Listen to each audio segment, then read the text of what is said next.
Hello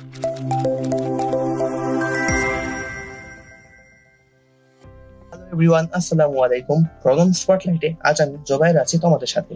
আজ আমরা যে প্রবলেমটা সলভ করব সেটি উচ্চতর গণিত প্রথম পত্রের বৃত্ত অধ্যায়ের একটি প্রবলেম, যেটি নাহিদ ভুঁইয়া করেছিল আমাদের ওন ওয়েবসাইটে। তো চলো আমরা প্রবলেমটি সলভ করি। দেখো, আমাদের প্রবলেমে বলা হয়েছে x square plus y square equal to 9 বৃত্তে এক্স অক্ষের সাথে 30 ডিগ্রি কোণ উৎপন্নকারী স্পর্শকের সমীকরণ কি। দেখো, এরকম প্রবলেম যদি আমরা সলভ করতে চাই, এক্ষেত্রে আমাদের কিছু বেসিক লাগবে। যেমন, যদি x square plus y square equal to a square এটি একটি বৃত্ত হয়, যেখানে এ হলো বৃত্তের ব্যাসার্ধ এবং y equal to m x plus c এটি যদি বৃত্তের একটি স্পর্শক হয়। এখানে স্পর্শকের ক্ষেত্রে এই এম হলো স্পর্শকের ঢাল এবং সি হলো একটি ধ্রুবক।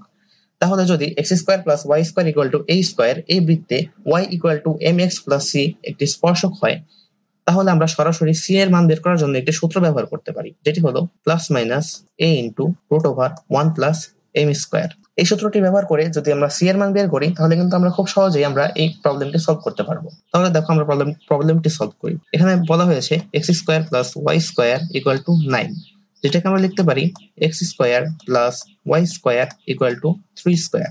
তাহলে এখানে আমরা এ এর মান পেলাম 3, যেটি আমাদের বৃত্তের ব্যাসার্ধ।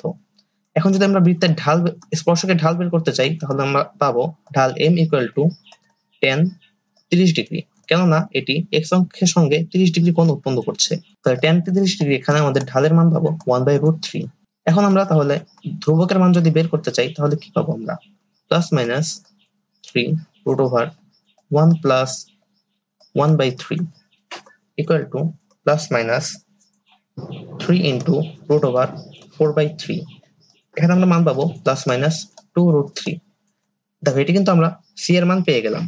তাহলে যদি আমরা এখন স্পর্শকের সমীকরণ বের করতে যাই, আমাদের স্পর্শক y ইকুয়াল টু এম এর মান বসিয়ে দিই আমরা 1/√3 x প্লাস সি এর মান, যেহেতু এটি সি এর মান প্লাস মাইনাস 2√3, তাই আমরা প্লাস মাইনাস বসাবো 2√3।